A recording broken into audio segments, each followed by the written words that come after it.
You're still muted, Jason. Do you want me to screen share or? I can screen share the slides. So Sure. let me screen share and then you can commentate. Okay. I'll just do the first couple. Yeah. So with this Cura, Anthony came up with the lesson plan for Cura 4, and Caitlin obviously did her thing with this as well. And I just kind of was there to assist with some of the basics of this lesson, I'd say. So we're having it next Thursday, which is different from our usual Wednesdays. The theme of this Cura is self-advocacy. So for the students, it's them being able to kind of define what that means. So speaking on their own behalf and advocating for themselves. You'll also have your senators play a bigger role in this Cura, and it's a little bit more serious than maybe some of the last ones that we've had. There are no real games or activities or anything like that. So this is just kind of time for them to reflect on where they're at currently. So to start, we're starting off with the to-dos, taking attendance. There's also a prayer from the U.S. Conference of Catholic Bishops, which you can have a senator lead or you can lead yourself. And then there's a temperature check. So this, we kind of want the students to assess just how they're feeling right now. It's a new month, close to the end of the semester. So you just kind of ask them, so how many of you are feeling 1, 2, 3, or 4? 1 is kind of awesome. You're feeling good. You're feeling energized. 2, you're feeling okay. Still kind of trying to figure and feel it out. 3rd, not so sure, a little iffy. And then 4th, you're not feeling it, kind of over it right now. So all of these first 3 slides kind of go into, or we'll take up the first 5 minutes of the period. The next one we go into is mindfulness. So it kind of leads us into our mindfulness meditation. So we're framing that as like, depending on where they landed on the scale of 1 through 4, we're going to use the next 2 minutes, a 2-minute video to get more in touch with our minds, our bodies, and kind of sort through that through some short breathing exercises. So we'll reflect on, ourselves and our progress at school. We'll start from a place of peace and calm so that we can understand what are the next best steps for ourselves for these last 2 months of the semester, as finals come up soon. So many of your students, I think you'll find, are probably starting to get a little bit stressed, maybe unsure about finals and the preparation, whereas some of your students, especially the really good ones, might be all set, but a majority probably don't know what's about to hit them. So this Cura, we kind of want them to kind of self-assess and figure out where they are kind of right now. So this is a 2-minute video, and then we'll play that video. So all of this, again, this goes into kind of 5 minutes, and the next slide goes into just self-advocacy and direct instruction. So yeah, thanks Jason. So this is the first 4 slides are the introduction to the lesson, getting them in the right frame of mind and having the students connect with what they're feeling. Before the students delve further into why they're feeling the way they are, we want to define the purpose of the lesson. So this Cura period for the freshmen is really about self-advocacy. And you could frame it like this: we reflect on how we are feeling. It's important to ask yourselves, how did you get there and what you can do to improve your situation? Well, what's a method to improve your situation and to protect yourself both emotionally, physically, and mentally from whatever adversities you might be challenged with? Well, one of those strategies is self-advocacy. So I like in my CY1 class to have the students brainstorm just for 30 seconds, and then you can ask them, how would you define self-advocacy? I think they have a good idea of how to advocate for someone else, but they may have a less defined idea of how to advocate for themselves. So make sure you do stress the self part of self-advocacy. So scrolling down, when we go down to slide 6, so this will only take you about 2 minutes. After you have the students brainstorm, give your definition for self-advocacy. And excuse me, how I have the students remember this is I really call it the A words. So we have advocacy. What are the two components of self-advocacy? I thought of the word acknowledgement and I thought of the word accountability. Acknowledgement precedes accountability, and it says, I'm aware of why I'm feeling this way, and I'm aware of what happened to what got me into this position. And then you introduce the idea of accountability, where I am responsible for addressing these issues and fixing them so that this adversity, if it does occur in the future, I have less of an extreme reaction to it, or maybe I can fix things, or kind of preemptively solve things before they happen. So introduce it to the students as acknowledgement of a problem plus accountability for its solution is two sides of the coin of self-advocacy. So that's the theme for today, is this theme of self-advocacy. Slide 7, moving on. So this will only take about 3 minutes. Moving on, you want to have your CY senators speak, and throughout the next few Cura periods, we want to have the CY senators take a greater role in the class, giving them a little bit more autonomy and flexing those leadership skills that we promised they would flex in this role. So I would just, reach out to your CY senators a few days before the lesson and tell them that this is going to happen. You're going to have 1 or 2 CY senators share a story of a personal experience, hopefully at Loyola, of how they advocated for themselves. And you also want them to think about how did they acknowledge their problem or their situation, and then how were they accountable on fixing the problem, or helping to fix the problem. We really want to move away from students, the problem fixed itself, or this teacher came along and bumped my grade up or gave me the extra credit that I needed to get an A- versus a B+. We want to move away from that. We want the freshmen to be more accountable and responsible for their academic progress. And we want our CY senator stories to reflect that. So have your CY senators tell the story, have them share the tools and the resources they used to improve their experience. And the adversity doesn't have to be academic. It could be related to sports. It could be related to a club. It can be reconciling the demands of both sports, clubs, and academics as well, which is a common occurrence at Loyola. Have the last CY senator ask the freshmen what are some tools they might use to find if they're on the right track or not. Again, thinking that acknowledgement part of self-advocacy. Sooner or later, one of the freshmen will say Power School. They'll think of, how do I check my grades? Power School is a way to check your grades, so Power School should come up. And again, it also gives the CY senator a chance to play facilitator for a little bit, maybe making those future teachers, which is fun. So this is the next part of the lesson, and this will take the lion's share of our time with the freshmen. So it's 18 minutes. So you should probably be about the halfway point right now, maybe a little bit past the halfway point in the class. So make sure you do have enough time for this. Ask the freshmen to take out their laptops. I recommend you don't have them take out the laptops before this. Have them take it out after this, because then they'll be fooling around with their laptops. Have them take out their laptops from their backpacks. They should have their laptops. If not, if you're comfortable with having them use their phones, but only if they don't have their laptops. And all of them should have their laptops, which I will talk about later on, how you can remind them to do that.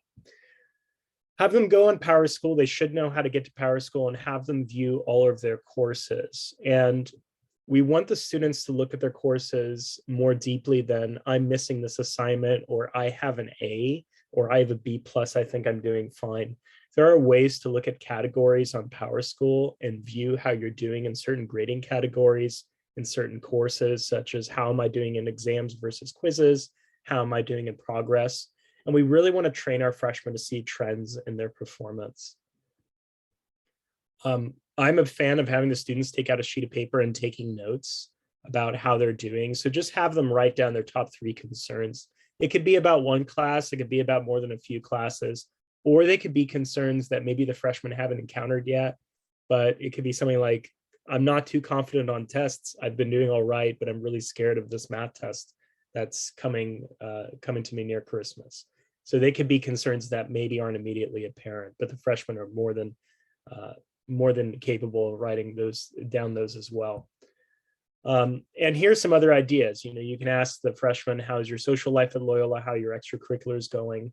How are things at home in your personal life? But I want to lean on the side more towards academics. These are for, if you look over here, these are more for our very high achieving students, recognizing that we probably do have some 4.0s in here. But I'm sure that the freshmen, at least one class, they're having some difficulty with. This, as a segue, this lesson is, if you notice, it's timed to coincide very well with the start of final season. So when we get to our next CY class after the Christmas break, that will be coping with final stress. So that is even more timely. So now we come to our last slide. This will take you 10, 12 minutes. So this is really the last fourth of the class. So they have their list.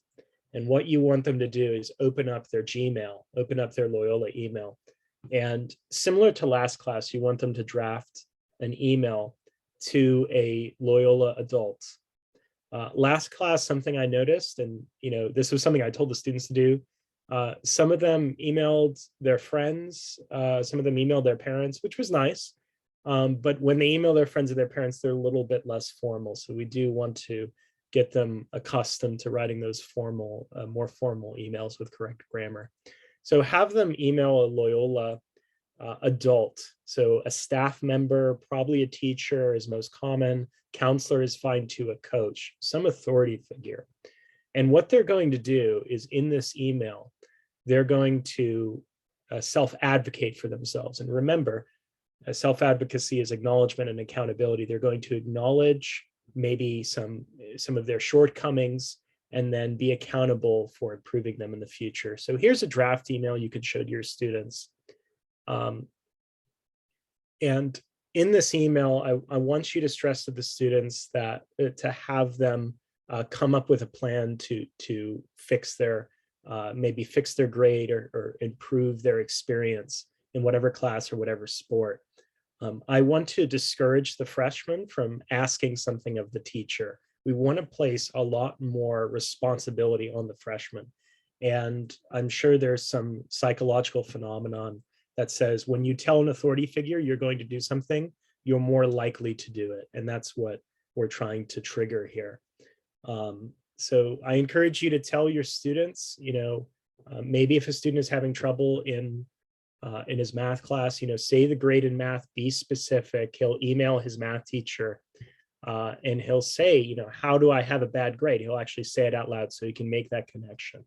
And then he'll come up with a plan. So I'd put a bullet point list here of some things, really specific things this young man can do to fix his grade.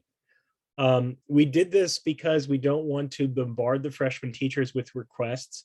And you might want to tell your student, this is more for you. Your freshman teacher might not even get back to you. This is just you sending a letter to an authority figure that's saying you're going to do something. So if they don't follow through on this, they're not only breaking the promise to themselves in the future, but they're also breaking kind of a light promise to their teacher. So we do want to take some of the stress off the teachers and put more of the, I don't want to use the word stress, but put more of the responsibility on the student. And of course, just have them do the regular thing, appropriate greeting, goodbye, CC, you can use this as an exit ticket.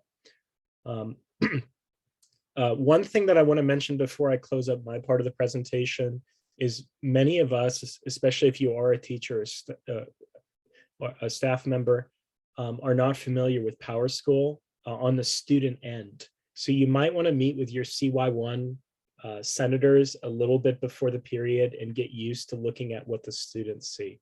Or even better, just have the CY1 senators help the freshmen themselves in navigating PowerSchool. It allows them to be leaders even more. You don't have to do everything. You could put some of the responsibility on them as well. So that's really all I have for the lesson. And then of course you end the lesson. You could use this as an exit ticket, and you might want to, give a Christmas goodbye preface, maybe, shoot the calendar up there, tell them what finals are. We really want this to be more of a preventative lesson. How do they avoid getting that situation right before finals of having a D+ or an F? We're trying to encourage them to do that. Does anyone have any questions about the lesson? Angela. I'm sorry I came in late, so during the like the mindfulness meditation and all of the stuff leading up to those final slides, when we're talking about that, we're having them really focus on academics. It's not personal stuff. Do we prompt them on that?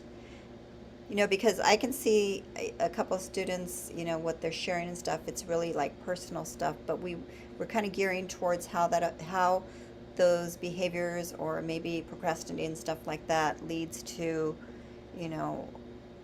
to problems with not being able to be successful in the classroom, right? Am I getting this right? Yeah, you're correct. So we're combining two things here. We're telling them, or we're giving our definition for self-advocacy, and we're using academics as a vehicle to facilitate greater self-advocacy in our students. You might want to introduce them. There are other ways you can advocate for yourself in different arenas. But I have also added this academics component here with the knowledge that next month, the freshmen are going to have their first finals period. And, yes, a subset of the freshmen are doing quite well, but some of the freshmen are not doing as well as some people may have hoped. So we do want to put that extra emphasis on academics right now in CY1 because it is indeed their first finals season. So you can use academics, like I said, as a vehicle for practicing self-advocacy. But if there is a student that is very confident, he can, maybe if he's part of a club and he tried that club out, but he just doesn't have enough time for it, maybe he can send an email to the club facilitator or the faculty member who's in charge of that club, or his coach, or his counselor. Maybe he can send an email to his counselor and say, I'm doing really well in academics here, but I'm just not clicking with any social groups or any clubs. I'm going to try to look more, but I'd appreciate your support as I try this out. So maybe that's something that those students can do.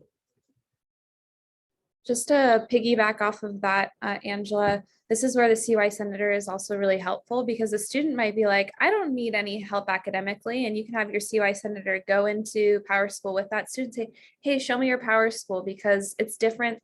Have the, like when it's a peer that's looking at it versus us looking at it, and they can go in and say, hey, like what happened with that assignment? Maybe you want to email about that assignment. So you can even empower your CY Senators to kind of dig a little bit deeper on the academic side. But to Anthony's point, we really want to focus on academics. However, we will have those cases where a student academically is really savvy and has already been kind of in control of their PowerSchool. So we have other options as well. Other questions for Anthony or Jason and myself? I have a quick question. When we get all of those emails CC'd to us, do you want us to actually go through them? I think it would be wise to look at them and make sure that they hit the main points. Are they holding themselves accountable? And are they also, again, being responsible about it? If you see that a student might have missed the point a little bit, you're CC'd on it. So you have the opportunity to say, hey, I think this might require a redraft. Let's have a conversation about that. But I'd like for y'all to look over them, but it's not like we're grading them. It's more, did they hit the bullet points? And Caitlin, do you want that to go on actually in during the CY1 session, or can we respond after the fact? Oh, I think you would have to respond after the fact since you have so many students. Right. Okay. Thank you. Also, just wanted to mention, so since this Cura is a little bit more introspective, right? And like we want them to be honest with themselves and their shortcomings, I think it's you guys are encouraged, or we're encouraged to set to set the tone really early. So that could mean like dimming the lights, or asking them to close their eyes during the meditation, or if you're depending on the layout of your classroom, like you can kind of adjust if you've got time. So just an idea, throwing that out there to start off the Cura kind of on a more serious tone and note.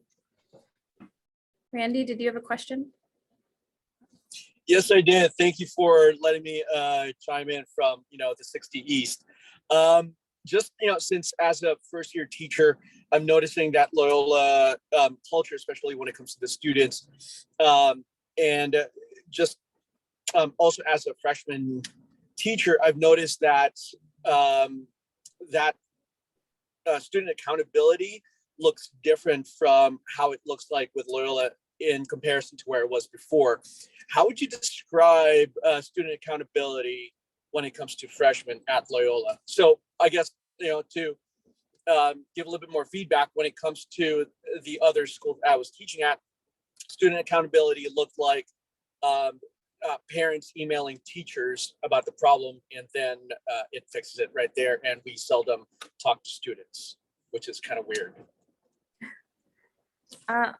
Randy, that's a great question. I think the reason why it's always been at Loyola that we start self-advocacy the first year, mostly because we as a college preparatory school, we know that once they graduate from Loyola and if they go on to a university, that no professor is going to answer an email from a parent or guardian, right? So we've told parents at the beginning that yes, we'll answer your emails, but we really want to start planting this seed of self-advocacy now in the first year, because then it's something we can build towards. We don't expect our first year students to be perfect, which is why what Anthony's doing is providing us this framework that they can remember those 3 A's. And that's really helpful for them. But we know they're going to mess up, and they're going to continue to mess up even in their sophomore and junior year. But the hope is that if we start this now, then we're going to start to see that they're going to be able to speak for themselves and advocate for themselves later on in life. And that's really the end goal, is kind of that value that they'll take with them outside of this place. Thank you so much. And thanks everyone for all the prep work. No problem. Any other questions? All right, I just have a couple of quick things and announcements. First and foremost, just a big thank you to Anthony and Jason for creating this curriculum and for their invaluable feedback and hard work. Yeah, if we can give them some emoji reactions, you're amazing, congratulations, this is great work, good stuff. So really grateful to be working with both of you on the curriculum as we move forward. I've kind of have 3 things for us. The first thing is Thursday. It's going to throw our first year students off. It's going to throw us off a little bit too. So know that Cura period, our Cura day next week is Thursday. If the students ask, why is it not on Wednesday? Remind them that senior finals are coming up.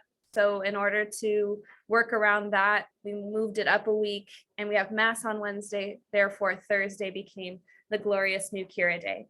Tell them that this is a fluke, that for the rest of the school year, it should be on Wednesday. If it ever gets moved again, it's for a reason such as this. Second thing is taking attendance. The attendance sheet is on the lesson plan. It is on the Cura period curriculum map. It's also on this VFR agenda. You click on the link, you're going to see a spreadsheet, and all of your last names are at the bottom. Click on your last name, and then from there, you're going to be able to click through.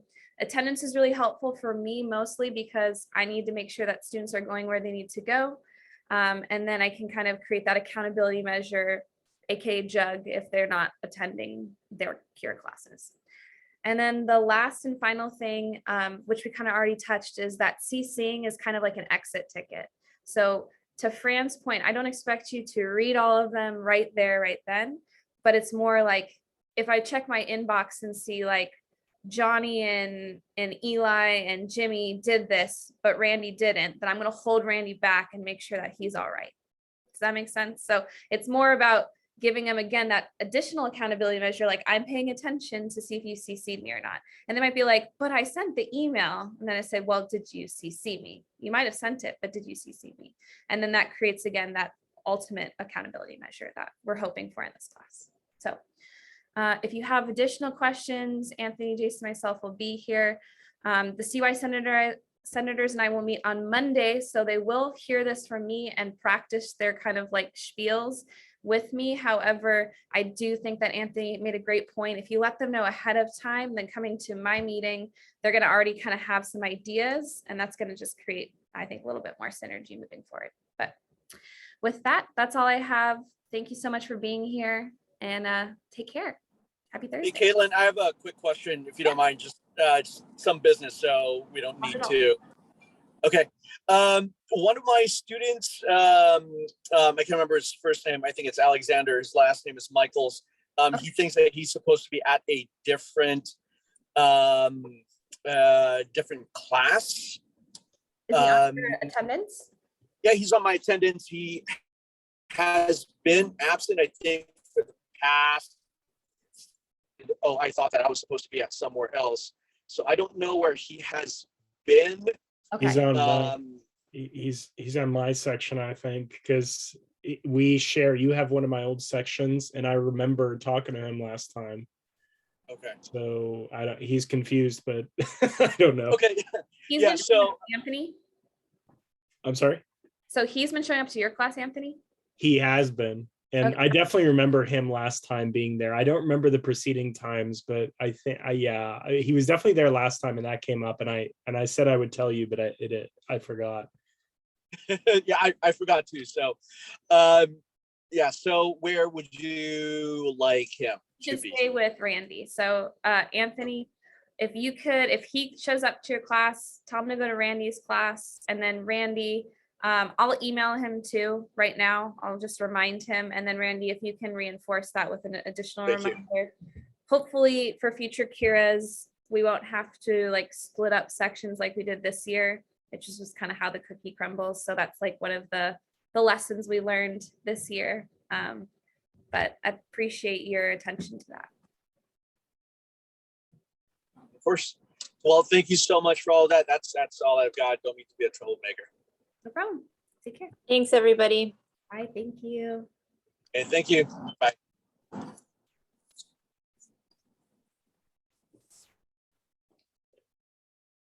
Okay. Any closing thoughts or?